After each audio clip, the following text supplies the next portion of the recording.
I see if I can divide it down. It's different, of course, like Okay.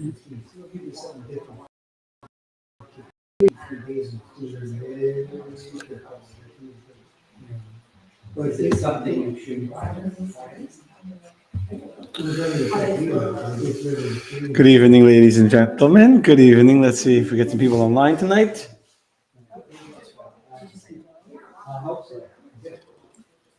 If you are watching, pretty please say hi. Let us know.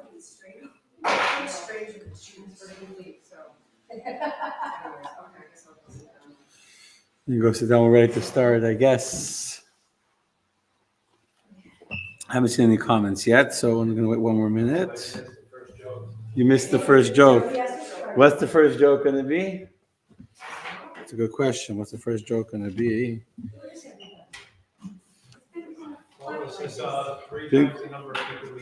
Yeah.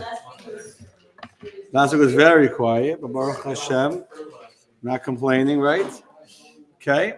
Good evening again. If you're watching, please send a chat so I can see. I know on my page Shira is watching, and Shavua Tov to Art. It is good to see you both. Good evening, Shira. Good evening, Art. And good evening, Lori. Hello, how are you? Okay. So if Lori is watching and Shira, and then we got the crowd. I actually don't have a good joke. Yeah, I fell asleep before, but am I racking my brain? What? I did get a nap. I got up at 5:30 this morning. I think Simi, my daughter's graduating tomorrow, had like a graduation trip today. They went to Islands of Adventure in Orlando, so they left school at 6:00 in the morning. So I got up at 5:30 to take her. And I'll have to go get her like midnight or something. So okay. But tonight's class, as always, is dedicated in memory of Yitzchak Tzvi ben Yosef. Tonight we have a very heartfelt class, if I can say. So what do I love about these classes? What gets me going? What gets me excited? The teaching. Well, I love teaching, yeah, but specifically, very good. Specifically, the students. Depends which ones. What? No, obviously I love Jewish people being around, and that's what we can do axe throwing for that. Saying that you're right. I love Jewish people around. I love teaching. I love Torah. But what gets me excited is finding the emotional, psychological struggle that we all as human beings face in our lives expressed within the biblical characters of the Torah. Very often we get carried away in the story or in the technicalities, especially if you're more scholarly, you get carried away in the technical language and in the beauty of the commentaries. And sometimes we forget to just look at the story on an emotional level and see how do I feel, how do I find myself rather? How is this a story about me?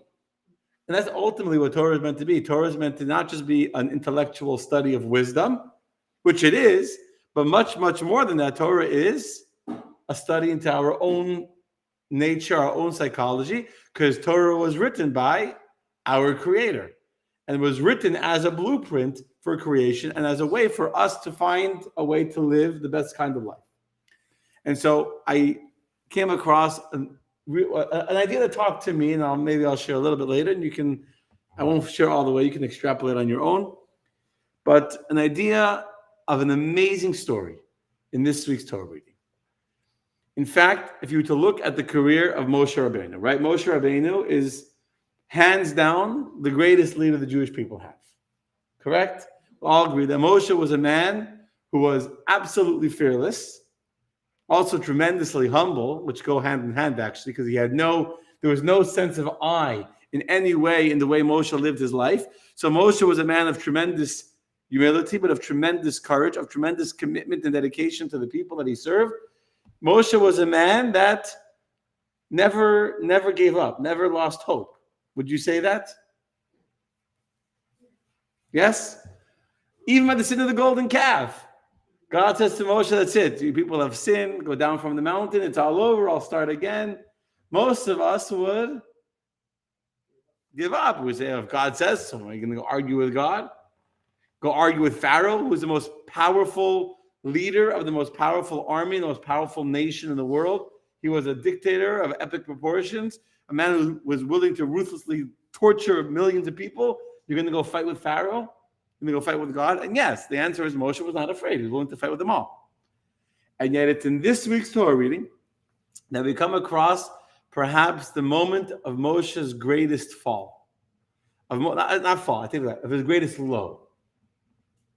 In a way, it's a fall. It was a low. There was a moment that Moshe despaired. He completely gave up hope. He gave up hope. And Moshe asks God and says to God, I can't do this anymore. Kenish, we're saying this. You know what Kenish means? I can't do it. I can't do it anymore. Find someone else to take me over. I just kill me. Kill me first. Sounds like very strong words. Let me tell you the story. We'll read it inside, and then we're going to talk about how a person falls into despair. I saw this from Jonathan Sachs, who is always an inspiration to me. A beautiful idea. And I saw someone else take it in a very different way, how I took it. We'll talk about how a person falls into despair, but then more importantly, we're going to talk about how a person gets out of despair. Because the story does not end with Moshe on a low. It's a low. There's no doubt that as far as I know from my knowledge of the Torah, this is probably Moshe's low. The moment where he has despair and is given up. But it ends with Moshe back, he climbs out of it very quickly. So let's see how he falls in. Let's see how he gets out. And let's see if we can relate to that in our own personal lives. This journey in and out of despair. Okay? I know that sounds morbid already. I definitely needed a joke. We'll find one, whatever. Okay. So let's start with the beginning. The Jewish people, the Parsha Ba'aloscha, which is this week's Torah reading, the first half is the Jews getting ready to journey. And then finally, we read the word Vayihi ben So Ha'aron. We read when we open the ark. The Jews are ready to travel. The ark traveled. And we start to read about the journey of the Jewish people into the desert. And guess what? They don't travel more than one day. And already they start complaining. And already they start sinning before God. Jews are expert complainers. That there's a lot of jokes about. It took a day. Yeah, it did take a day because you got to give time for, if they find something to complain about. It did take a day. That's true. One day. Now, what did they complain about in one day? So they complained about the manna long before the traveling because they started complaining about the manna when they ran out of the food, which was 1 month after they left Egypt. The story we're going to talk about now and the story of the Jews traveling in the desert takes place a full year, more than a year later. It takes place on the 20th of Iyar, which is basically a year and a month, 13 months after the Jews left Egypt. Not going to go through the whole history, but it's about 13 months later. So they've already been eating man for a full year. They've already been drinking from the well of Miriam for a year. They've lived for the last 11 months since getting the Torah, and they had to serve the golden calf in Yom Kippur. But from Yom Kippur until Pesach, till Rosh Chodesh Nisan, they've been building the ark, the whole Mishkan, the whole tabernacle, the whole traveling temple. And then they had been seeing God's presence all amongst them. Moshe had been teaching them, guiding them, preparing them for this journey into the Promised Land. And at this point in the story, where we're going to read today, the Jews are now leaving Mount Sinai and they're heading straight to the Promised Land. That's the itinerary at this point of the story. Next week, we're going to read about the spies and how they sinned and end up getting destined to die out in the desert. And 40 years later, a new generation would enter the land. But at this point, these are the people, they're on the way to the Promised Land. Well, no, at this point of the story, we're still before the 40 years in the desert. A year later, it's a year later. But I'm saying this is before the sin of the spies and before they're destined to die in the desert. You understand? Yeah. You can say no. I won't hurt you. Well, the math seems off. I thought they spent 40 years in the desert, right? You're right. So they barely spent a year. In the desert for a year or 11 months. 13 months. I mean, then it's almost 39 So years later. it happens to be 39 years after the. We say 40 years. We're rounding it. 39 years to be correct. They spent 40 years in the desert, but they didn't die. Those that were 20 didn't die. They had to be a full year. So actually, they were I'm going off subject, but whatever. They counted the 40th year. No one died. They thought people would die. They didn't die. Let's just leave it at that because I don't want to go too far, too far away from where we're supposed to be going. Okay. So they're traveling. And the way Rashi understands the story, not everyone agrees with Rashi, there's two different sins that take place. They travel a 3-day journey in 1 day. They travel a 3-day journey in 1 day. And after 1 day of traveling so fast, they complain to Moshe and say, we can't handle it. We're going too fast. Slow down. And the nation was kimis oininim. They were like complainers in the eyes of God. And God became very upset. And God brought a plague against them. And people died in a place called Kivros Hataiva. And they were buried over there. And according to Rashi, that's a sin in and of itself, where they complained about the speed of the journey and they died. At the time that they died, including amongst the people that died, were the elders of the tribes of the Jewish people, not the tribes, the 70 elders. They died. Now, the 70 elders, I should tell you, were supposed to die when they were gazing inappropriately at God at the giving of the Torah. When God gave the Torah on Mount Sinai, they were enjoying the view, so to say. And God was actually upset with the lack of awe and reverence and fear displayed at the time of God's revelation on Mount Sinai. But God didn't punish them then because he didn't want to ruin the party. So he let it slide, but he didn't really let it slide. He just let it slide for the meantime. And now when people were complaining and losing faith in God by complaining after only 1 day of traveling and saying, it's too fast, I can't have it. He didn't uplift the morale and the spiritual, give a spiritual boost to the Jewish people. Instead, they let them complain. They also, or those that complained, they also died at that time. So the Jews have lost their 70 elders. Jews have seen other Jews dying as a result of complaining. They started to complain about something else. What are they? Still complain. Next complaint. The food. The Jews like to complain. Jews, they say, okay, I a joke for you. For Steve. So this old Jew is sitting on the tray. He's like, I'm so thirsty. I need a drink. So woman sitting next to him, she hears this old man. He's groaning and groaning. I'm so thirsty. Finally, she can't handle it anymore. She says, here, take my water bottle, have a drink. Stop complaining. Here, take a drink. He's quiet for a minute. And then he starts, I was so thirsty.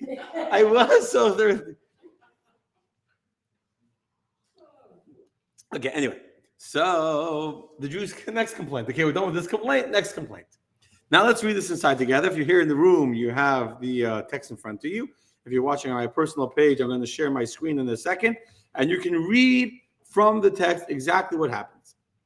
The first 3 verses, we're talking about those that complain and they travel. The first verse about those who travel too fast, and then they have new desire for meat. Verse number 4 of chapter 10. But the multitude among them began to have strong cravings. They were yearning for meat. Then even the children of Israel once again began to cry.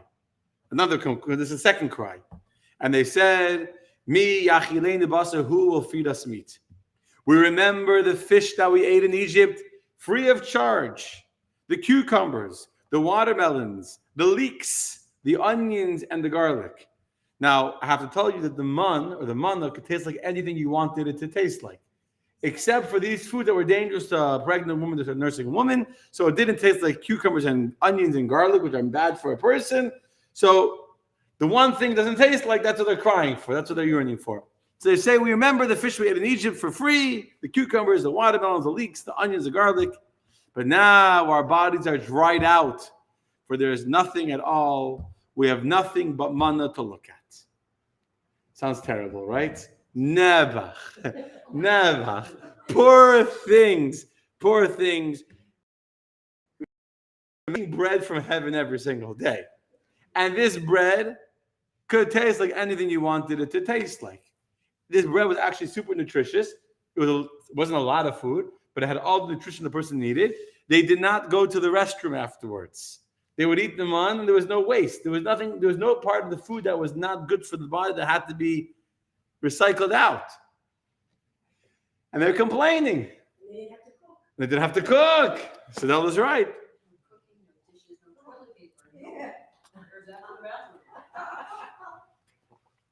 Yeah, so they have no food. They have food to eat. They have the best food to eat. In addition, they have meat. When the Jews left Egypt, how many cattle went out with them? How many flocks went out with them? Millions.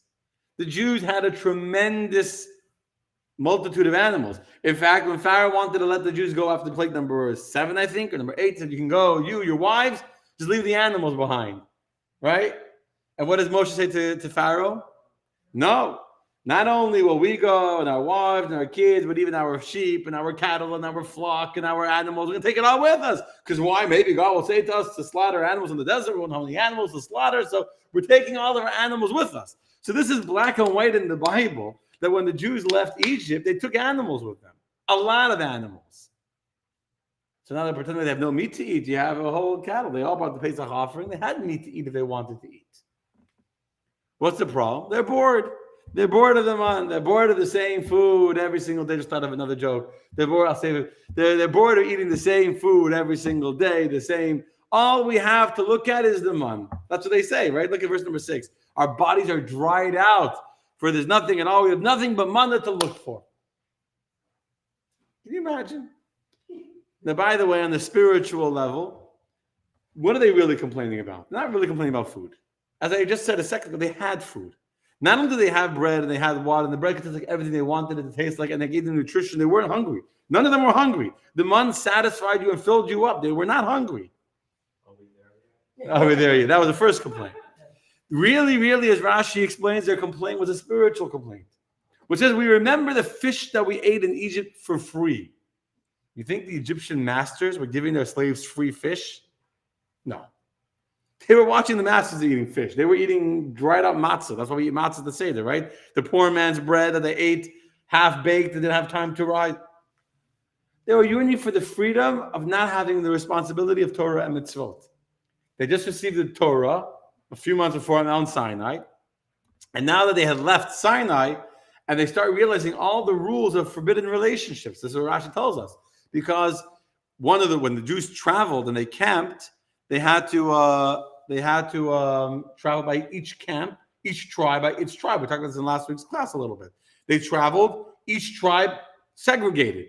And also, God had clearly taught in the Torah all the forbidden incestual relationships, that families couldn't marry sisters and mother-in-laws and brother-in-laws and aunts and all these forbidden relationships. So these people saying it's not fair. We yearn for the freedom of Egypt. The freedom, Egypt was a very sexually free place. It was a very open society in many, except for the Jews. But otherwise, aside for slavery, it was a very open society. And we yearn for that freedom. We yearn for that openness. We yearn for that ability to be with who we want to be, when we want to be, that we can't have anymore. And so really, really, their complaint is a spiritual complaint. We don't want the restrictions and the rules. We just want the freedom. We just want the enjoyment of life. If God provided manna, there was no need to kill and eat animals. That's correct. They didn't need to eat animals. They didn't need to eat meat. Their complaint was not a valid complaint. As opposed to the complaint of manna, which was a valid complaint. That was a valid, when they said we had no bread, they had a real reason to be afraid, and God right away did a miracle and gave them bread to eat. So here's a joke for Stephen. Just got love it. So these 3 workers, they work every single day together. For years they work together, and every day they open up their lunch. And the Frenchman opens up his lunchbox. He says, "One more time I open that thing, and there's French bread and cheese inside. I'm gonna just jump off the roof and kill myself. I can't handle it anymore. Every single day for 30 years, my wife has sent me French bread and cheese. One more time, I jump off the skyscraper building, and that's the end of it."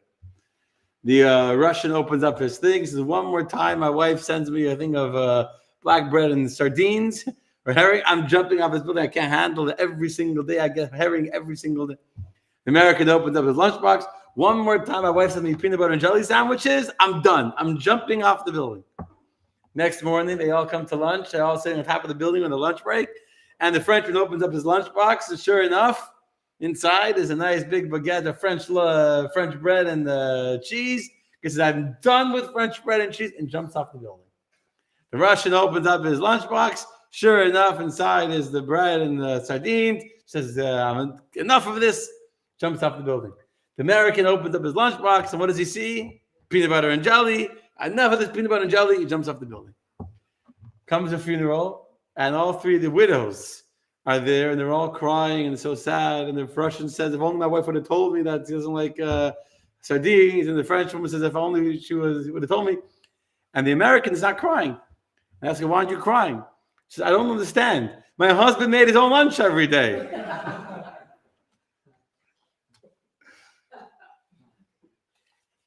Okay. Why did they share? What? Yeah, like, why does the American at the end go ahead and eat? Yeah, they could have switched lunch. So Michelle would have been there, organized some logistics. We could trade lunches. You can have his French bread, and you can have a peanut butter and jelly sandwich. That would have been very smart, but then the joke wouldn't have happened. Okay, people are asking on Facebook about eating the animals. As far as Judaism is concerned, you're allowed to eat animals. Animals are created to serve human beings, but we're not having a class on if you should be vegetarian or not, so we're going to leave that topic alone. The fact that they wanted meat was not because they were hungry for meat. The man was physically and physiologically nourishing, sustaining, satisfying. The Jews are complaining, we want sushi. That's all. Say it in fancy English. We miss the fish we ate in Egypt. We miss eating cucumbers and melon that we couldn't even eat, by the way. They're just like imagine. It's amazing how people imagine things afterwards. And there's a word for it in English when you're like, when your brain like creates a new narrative that never even happened, you become so convinced of the narrative, it becomes like it was a reality, and you start yearning for something that never even happened, and you're convinced that it happened. What's it called? Where like your memory where you convince yourself of something that never. There's a word for it. There's a proper, diagnosis for it, and a lot of people do this on a regular basis. I've seen it happen many times. And the point is, Moshe hears them complaining for meat. And first the Torah goes to describe how good the man is. Now, how does Moshe respond to all this? When Moshe hears their complaint, what does Moshe do? Let's read now the response of Moses. Okay, you ready, my friends? We're going to jump a few verses to verse number 11. I'm sharing it on the screen. And Moses says to the Lord, Lama hare oisa la'avdecha. Why have you treated your servant so badly? Lama matzasi chen v'necha. Why have I not found favor in your eyes that you placed the burden of this entire people upon me? It's too much for me. I can't do it. But it gets worse. It gets stronger. Next verse, he says to God, did I conceive this entire people? Did I give birth to them that you say to me, carry them in your bosom, as a nurse carries a suckling to the land you promised their forefathers? It's not my problem. They're a bunch of cranky, kvetchy, complaining Jews. I didn't give birth to them. They're not my child. Why, God, are you telling me to carry them to the land you promised their forefathers? I didn't give birth to them. Where can I get meat to give all these people? For they are crying to me, saying, give us meat to eat. And here comes, you ready for this? The moment of despair. Moshe says to God, I am not able to carry this entire people. Ki kaved mimeni. It is too hard for me. And if this is the way you're going to treat me, if God, you are going to insist that I have to carry the burden of this people alone, hargeini na haroig. Please kill me. Please kill me if I have found favor in your eyes, so that I not see my misfortune. That's very strong language. That's why we have to read this inside to appreciate. This is not me. I cannot over dramatize what Moshe has just said to God. I can't over dramatize this. Moshe is saying to God, black and white in the Bible, black and white, I cannot take care of this people that you're giving to me. Why have you treated me so badly? Why have I not found favor in your eyes that you placed this burden upon me? I didn't give birth to them. I can't handle them. How will I give meat to all of them? I cannot do it alone. And if this is the way you treat me, kill me first. Kill me. If I have found favor in your eyes, oh God, just put me out of my misery. Very dramatic. Now, it's dramatic, but you know what this really is? This is the ultimate moment of despair. This is a moment of absolute despair when Moshe is explicitly saying to God, I give up. I can't do it. It's too hard for me to carry this people on my own. God, kill me and find somebody else. I cannot do it. That's despair. And I think that this is probably the lowest moment in Moshe's career. The moment where Moshe becomes weak. And in fact, if you look carefully at the Hebrew grammar in verse number 15, which says, if this is what you're going to do, kill me, the grammar is in Hebrew. If you speak Hebrew, you'll see it says in Kacha, at oseli. It should be v'imkacha ata oseli. In Hebrew, we say ata means you, right? I'll just share the screen again in a second. In verse number 15, he says, v'imkacha at oseli. And Rashi tells us, why is he using feminine grammar? Because at that moment, Moshe became weak like a female. No offense to all the women here, but Moshe, he became weak like a female, which means he lost, with all due respect to the women, they get bent out of shape much quicker than men do. Men are better at ignoring, kind of pushing through. Ignoring everything around us, yes. Not emotional. We're not as emotional, and women are much quicker to say, I give up, I can't do this is impossible, this is terrible, I quit, right? Women could do that. Not the women here, but other women in faraway lands. In faraway lands, there's a woman that gave up very quickly. Like 15 times. They keep up, and then, they do it again, and they're That's one of the reasons why in Jewish law, a woman, in times of the temple, will bring a sin offering after she had a baby. Why is having a baby require a sin offering? So the Talmud explains, not a joke. The Talmud says that when the woman's having a baby, she might say things out of pain or out of anger that she doesn't really mean. So she gives a sin offering to atone for having said something she didn't mean to say. Anyway, the point is Moshe at this moment has fully despaired. He has fully given up hope, and Moshe feels all alone, and he said, I can't do it. And the truth is, the commentators explain, why is he giving up? We understand why he's giving up. Moshe feels like a failure at this moment. Why does he feel like a failure? For the last 2 years, 3 years, he's been fighting for these people. He's been caring for these people, doing everything he can. For the last year since he gave them the Torah at Mount Sinai, he's been teaching them, he's been defending them, he's been doing everything he can to spiritually prepare them to enter into the land of Israel. And now it's obvious that they're not ready. Instead of being optimistic, instead of going with hope and with excitement and with energy, ready to conquer the new land, ready to become God's chosen people in the promised land, instead they're complaining for sushi. Instead they're crying and they say, we missed the cucumbers and the watermelons. We missed the one salad, we're missing the seasoning. And if that's what the Jews are complaining about, they're not going to conquer the land. And by the way, it's true. They're not. They're too weak. Moshe already sees the writing on the wall now. Moshe already understands that if the Jews, after 1 day of traveling, already are getting overwhelmed, and if not having meat, they're already crying out and they're complaining for meat, they don't have the inner strength. They don't have the commitment to God to conquer the land. And Moshe feels like an absolute failure. He says to God, I can't do it anymore. I can't do it anymore. It's tough, huh? You have to also remember that the elders had passed away. I mentioned this already before. And Moshe said, God, I can't do it anymore. Now, I have to tell you that Moshe is not the first person, he's the first, but he's not the only person in Tanakh that is a righteous man who struggles for his people, who fights as a leader, as a rabbi, who's someone who cares for his people, and then feels disillusioned with, in his mind, how much he has yet to still accomplish. How it seems that despite all of his efforts, all of his concern, all of the tremendous sweat and love and care he's given to his people, how they still totally missed the boat. Where he feels, not just I feel like I failed. I'm such a failure, God, why do you even let me live in such a situation? The similar words with Jeremiah. Similar. Yirmiyahu, I'll read you something. You know who Yirmiyahu is, Jeremiah? You heard of him? I'm not spend the whole class. He's a very interesting character. He was a prophet who foretold the destruction of the temple. Now, did the Jews want to listen to a prophet telling them the temple be destroyed for their sins? Absolutely not. You can imagine he was not very popular. The book of Lamentations that we read on Tisha B'Av is from Jeremiah. And actually, he was imprisoned. His books were burnt. He prophesied about the destruction of the temple. And his books were burned. And he was tortured in prison. He rewrote, one of his students took his book that was been burned, and he said it to him orally through the window, and his student wrote it down.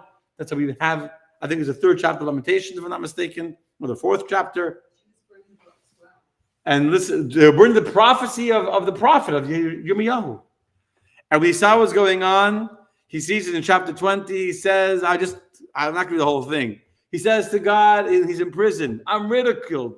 I spoke your words. No one listens to me. No one's listening to me. Everything I say, I'm ridiculed. I'm laughed at.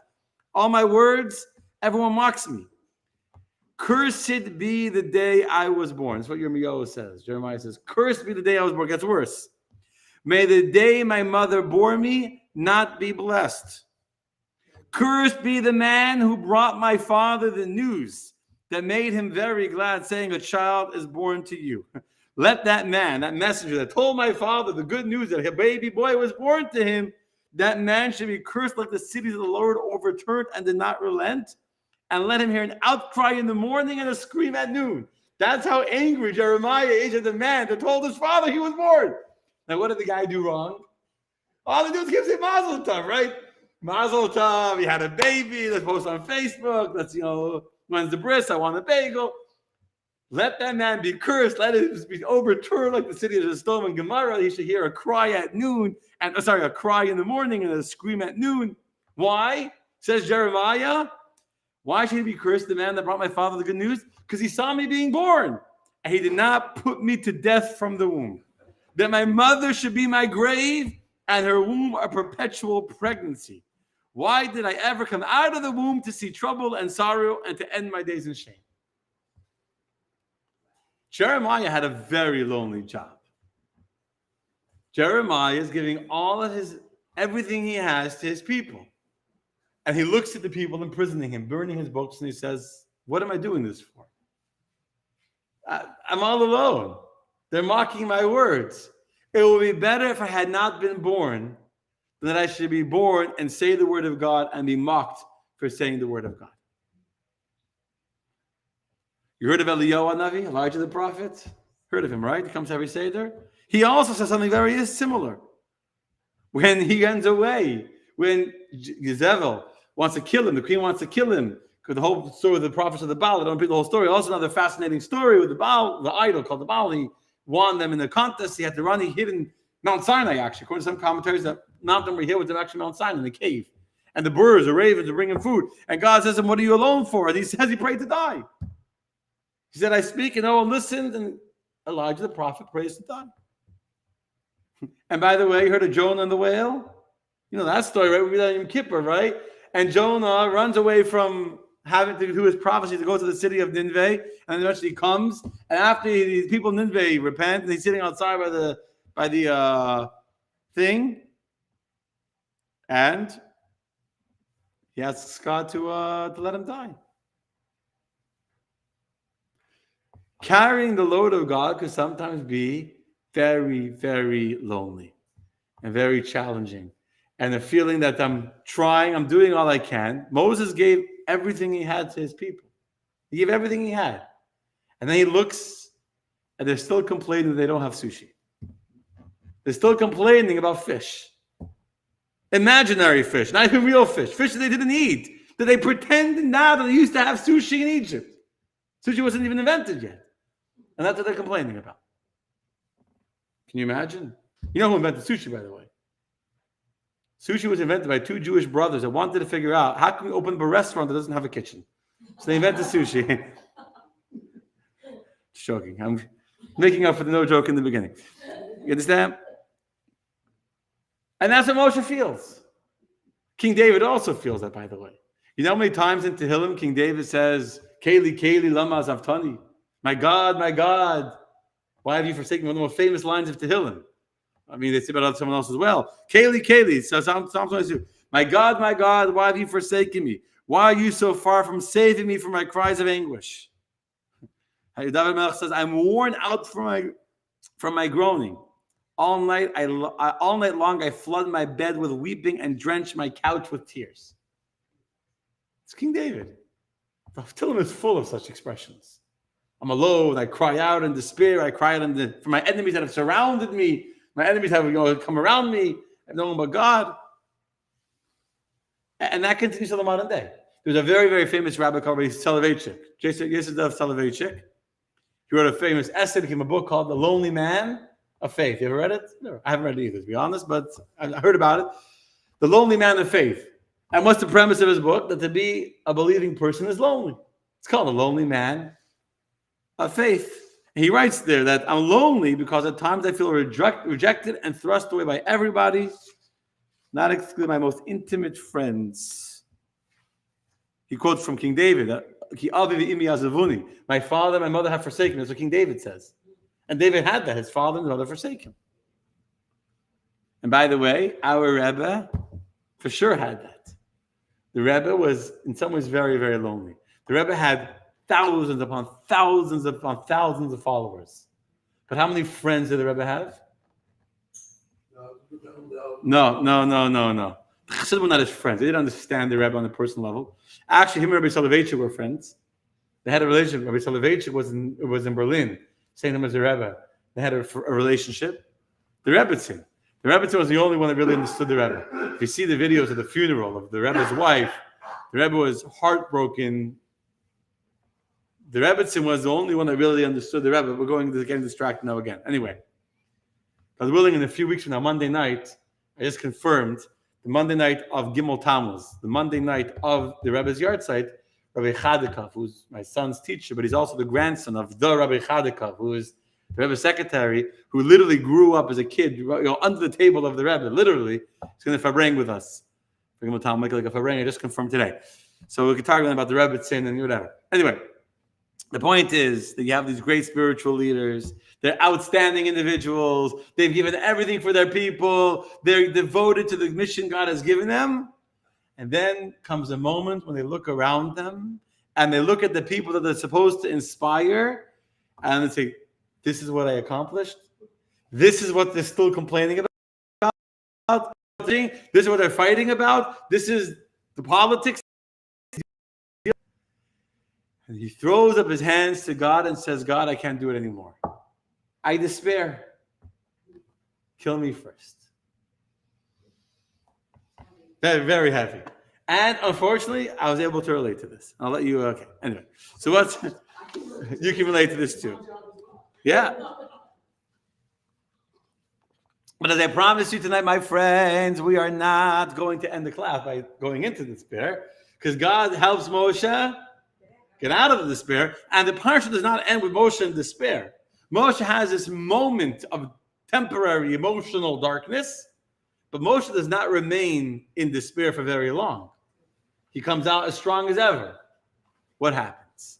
Why does God respond to Moshe's request? Kill me because I can't handle it anymore.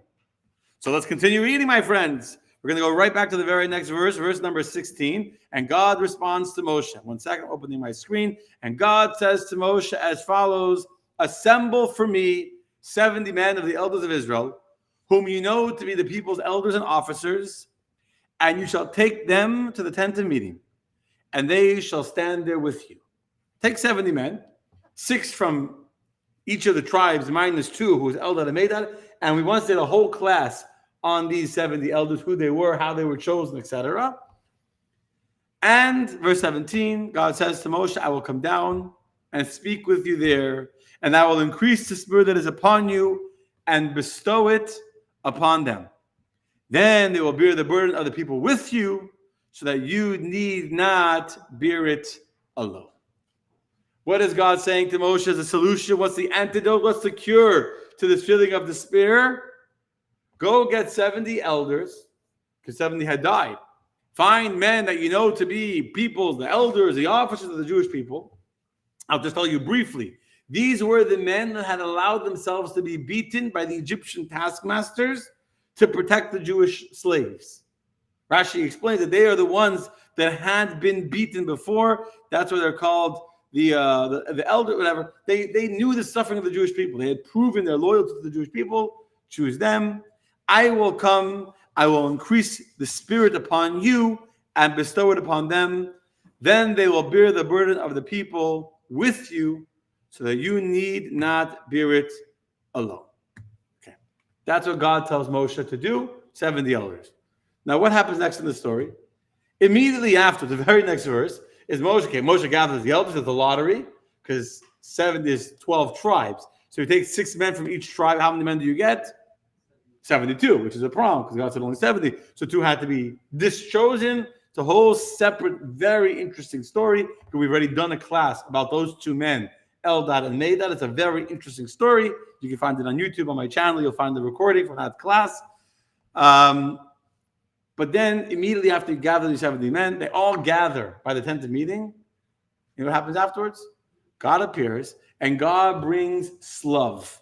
God brings quail. It's a kind of bird. A bird that rains upon the Jewish people so much that they were covered up to their chest in birds. They were covered. A wind came, a powerful wind came and took all the birds out of the ocean.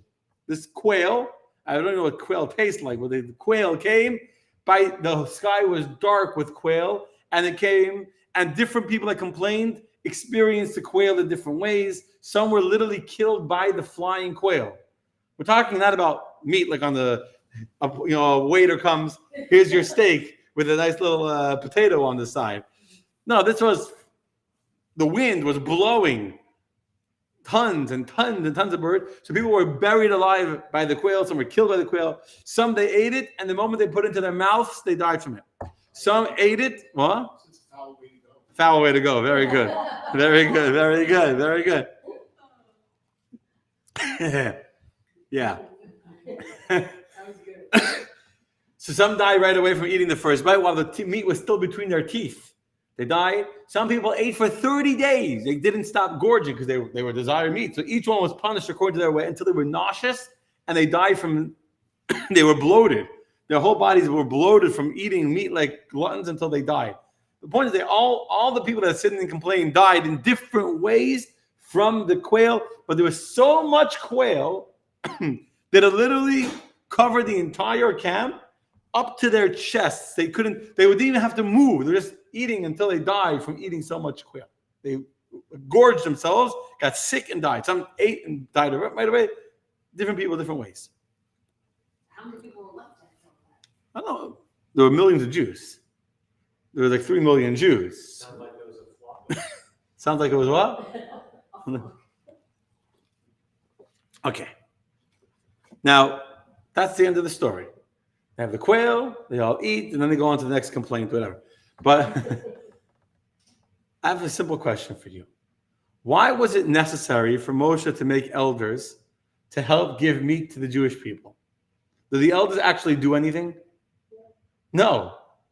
It's not like the elders form some kind of buffet and they're serving people, so it should be nice and orderly, instead of people grabbing other people. So the 70 elders are standing, politicians before every they're going to go stand in some soup kitchen or something, handing out I don't know, Hurricane Katrina, right? They go to some humanitarian station giving out bottles of water or watermelon. The 70 elders, if you read the Chumash, I didn't bring the text because it's not really important. There's nothing in the text to see. They don't do anything. Not even Moshe does something. God does a miracle. God brings this eastern wind that comes blowing this tremendous amount of slav, of quail, and the quail covers the entire camp, completely, literally covers the camp with birds. People eat. Those that complained and they had a sinful desire for meat die as a result of it. It was all God made. Moshe doesn't do anything to bring the meat, and the elders don't do anything to bring the meat. So what's the connection? Why did Moshe need to make 70 elders to get from the spirit of Moshe, the Moshe's light, so to say, shone upon them? That Moshe's, from the God said, I will share from the spirit upon you onto them. And put the spirit onto them, and then the meat comes. The elder, they don't do anything to help Moshe, and we don't see again in the Torah that these elders actually do anything. They don't have any formal job of any sorts. The Kohanim have jobs, the priests have jobs, the Levites have jobs, the princes of the tribes have a job. They represent each tribe, and they're in charge of the census, they're in charge of the flag, whatever. We don't. I'm almost 100% sure we don't ever see any mention of these elders again in the Torah. For sure that I can remember off the top of my head. Isn't the quail a form of vengeance? I mean, God brought some. Yeah, God was punishing them for their improper request, and those that didn't request in an unhealthy way or in a selfish way, they ate meat. but many people had impure, reasons for their complaints, and they died as a result of the quail. Yes, it was a punishment. The quail is considered one of the 10 tests where the Jews challenged God, so to say, during our journey through the desert. It's not remembered as a positive story; it's a negative story. But my question is not why did God bring the quail? God wanted to show that God could bring quail. God didn't want anyone to ever say God can't do something. Even Moshe says to God, why would you waste time bringing quail? They'll find a different complaint. God, I could do a miracle. Don't worry about it. I can afford to bring the quail just to prove my point. The question is, why does God need to bring elders into the picture? God should have just said to Moshe, that is too much for you. Okay, take a day off. I'm going to bring the quail and kill him, which is what God did anyway. Moshe doesn't do, not even like when they're splitting of the sea, Moshe held up the stick, and after he held up the stick, then the sea split. Moshe doesn't do anything, and the elders for sure don't do anything to make the quail come. God brought a wind, and the wind blew these birds from the ocean onto the camp. So why is God telling Moshe to make elders? Exactly. When you feel like somebody else is Exactly. Exactly right. The job of the elders is one job. That Moshe should know he's not alone. That Moshe should know you're not alone. The elders are carrying the burden together with you. Now, do the elders actually do anything to carry the burden? No. They didn't do anything to help carry the burden. But just knowing that there was someone there that cared, and that there was someone standing with him and next to him that was there to be there with him, that was the strength that Moshe needed to be able to continue doing the job and the mission that God had given him. Tremendous, tremendous lesson here. The reason why Moshe despaired is because Moshe felt all alone. The earlier elders had died. The Jews are complaining for meat. Even those that are not complaining are not standing up to the complainers. There's a sense of gloom in the camp. And Moshe just looks around and says, I can't. I'm fighting a losing battle all on my own. And God says to Moshe, you're right. You feel alone? I'm going to help you. God doesn't disagree with Moshe. God doesn't say to Moshe, how dare you say something like that? God is basically validating Moshe. He's agreeing with Moshe, saying, you're right. You need help. Let me help you. Go get 70 elders. I'm going to share from the Spirit. I'm going to put a divine prophecy upon them. They'll be able to prophesy. Now, we don't know their names. And as far as I know, they never actually prophesied anything. We don't see any record of them actually giving a prophecy. None whatsoever. Eldad and Medad, they give a prophecy. But the other 70 elders, they have no speaking part in the play. They have no, like the Jewish husband part. They don't do anything. But that's the lesson. Sometimes all we need to do is just to be there. You don't need to do anything. You don't need to say anything. You don't need to have any words of wisdom. You just need to be there. Often people don't go to a shiva home or whatever because they say, I don't know what to say. Yeah, what am I going to say? What am I going to do? I mean, I'm not going to tell you I don't ever struggle with it, but I've already taught myself this idea. And I've experienced it enough times to know it as true. But people say, I don't know what to say. It's going to be awkward. You don't have to say anything. People will not remember what you said. People won't remember you said this, unless you said something really stupid and really hurtful. Then they'll remember. Then they'll remember forever. That they'll remember. But usually speaking, as long as you don't speak too much, you don't have to say anything. You just be there. That's what makes it count. That's what makes it count. And this was the lesson from the story of the elders. God is saying to Moshe, I hear your pain. I hear your feeling of despair. But here, let me give you people side. They might not do anything, but just them being there is already enough. I'm reminded, talking about being at a shiva home and just being present for someone. So Rabbi Sachs, I quoted before, he has a famous line. So he says in one of his speeches, What is a question that I'm asked more than any other question? I'm a famous rabbi. I travel all over the world. I speak to all kinds of crowds. I get all kinds of questions. What is the one question that you any other question? He has such a beautiful answer. The question that I've been asked more than any other question, says Rabbi Sachs, Rabbi, do you remember me? Do you remember me? I believe that. I believe that. In my own anecdotal experience, I haven't been able to count every question I've been asked, but definitely that's a lot. Sure. Because, as the famous expression goes, more than people care what you know that you care. And absolutely, what's important to people is not what you say. What you say, people don't remember. I mean, obviously, you all remember forever and ever, but of course, thank you, Siddha. But generally speaking, rabbis talk. I'm not even sure why we talk, because no one remembers a day later. The rabbi gave a beautiful sermon. What did he say? Oh, you should have been there. It was great. Should have been there. I have no idea what it was. It really inspired me. It's beautiful. Share. I don't remember exactly. He said it. Can't remember exactly how he said it, but you should have been there. Something Jewish. Something Jewish. They don't know what you say, but they cares about how you said it. What? Sometimes it goes like Something. Yeah. Sometimes I listen back to your recordings from tonight with your jokes. Just for the Just so I can- just remember the jokes. I got it. I gave you a few tonight, so definitely worth reviewing this one. You understand? They don't care what you think about in your own lives. Who's it? Not everyone, but most people. I have one teacher in my life.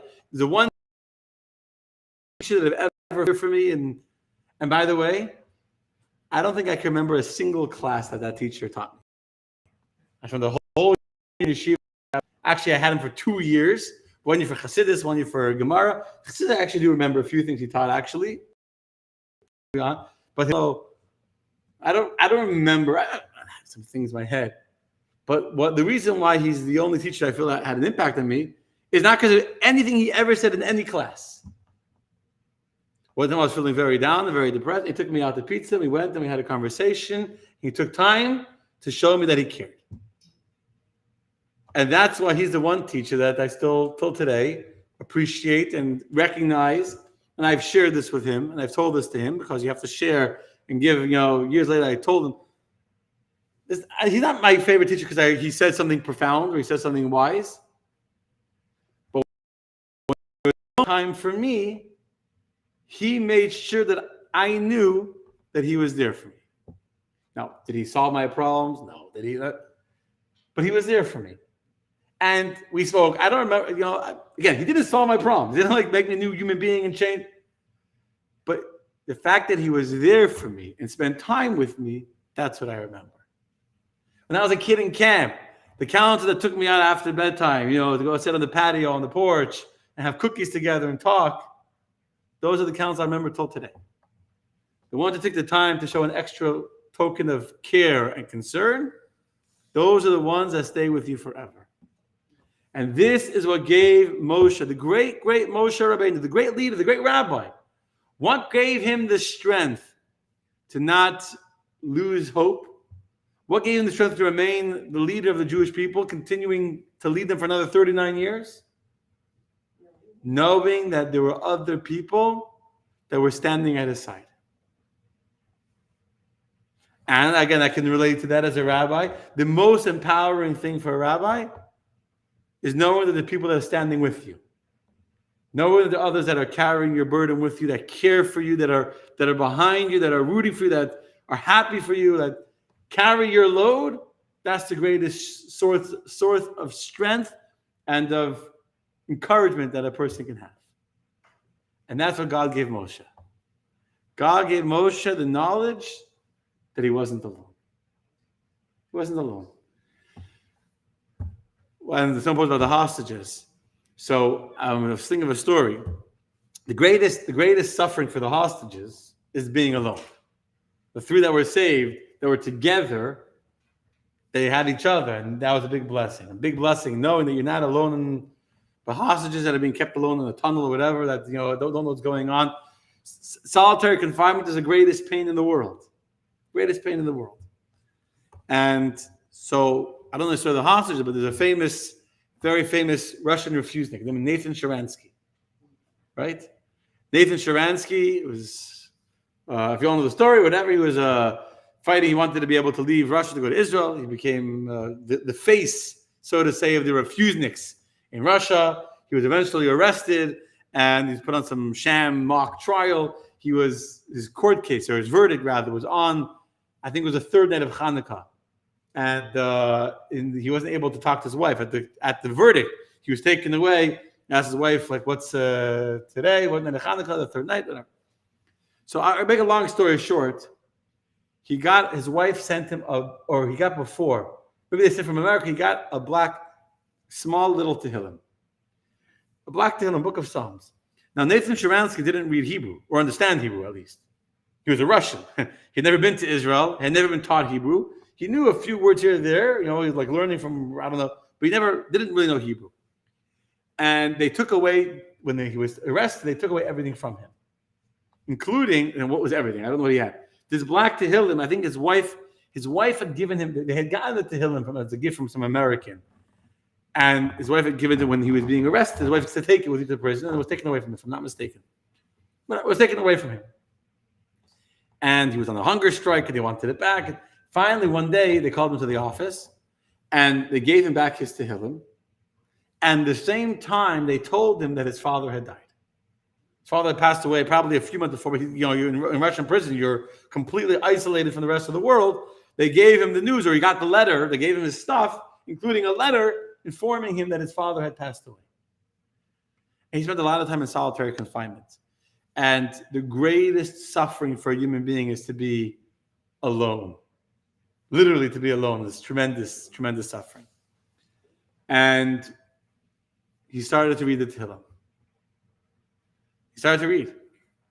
And as he's described, this Tehillim is what gave him the strength to survive through the very, very dark time of his life when he was in prison, away from everyone that he loved, away from his family, away. Many, many times they put him into solitary confinement. The only thing he had with him was a small little black Tehillim. He didn't speak Hebrew. But he worked to read each word and to figure it out. And the very first phrase that he finally understood, the first phrase that he was able to put the word together, was in Psalm 23. Lo ira, I will not be afraid, ki ata imadi, because you are with me. Those were the first words of Tehillim that he finally was able to figure out. Easy, short words. Lo ira, I will not fear, ki ata, because you, God, imadi, are standing with me. You are with me. That was the first phrase of Tehillim he understood. And those words are the words that stayed with him through years of seeming loneliness. But knowing that God is with him, that's what gave him the strength to not feel alone and to not give up and to not have despair. And so this is true. Obviously, we have to know God is with us. So whenever we feel alone, God is with us. We shouldn't be afraid. We should never give up hope. We should never discourage or get depressed or disillusioned. But also, more importantly for us, is to know that when we see someone else, the greatest thing we can give them is the present of our presence. Just showing them that we're there with them, that is the greatest we can do for them. Okay, my friends? Laila Tov. Good night. Next week, same time, same place, God willing. Safta, Rabba, listening Mary. Okay. Hope you all enjoyed the class. I have a question for you all, actually. So next week, there's going to be a program in Davie for Gimel Tammuz, which is the 30th. This year is the 30th yard site of the Rebbe, coming up in a few weeks. So they decided like a week ago that the Chabad wants to make in Florida, wants to make a big, huge gathering with music and speakers and everything and presentation. Question, should we cancel the class and go to Davie? Or do you guys prefer to have class here? What would you prefer? You're not going to be here. You're out of town. Okay, what do you guys say? You can think about it. In the meantime, I'm going to say thank you, everyone that enjoyed the class. Laila Tov. Now, if I'm not going to do a class next week, I will post it before. I'm glad you all enjoyed.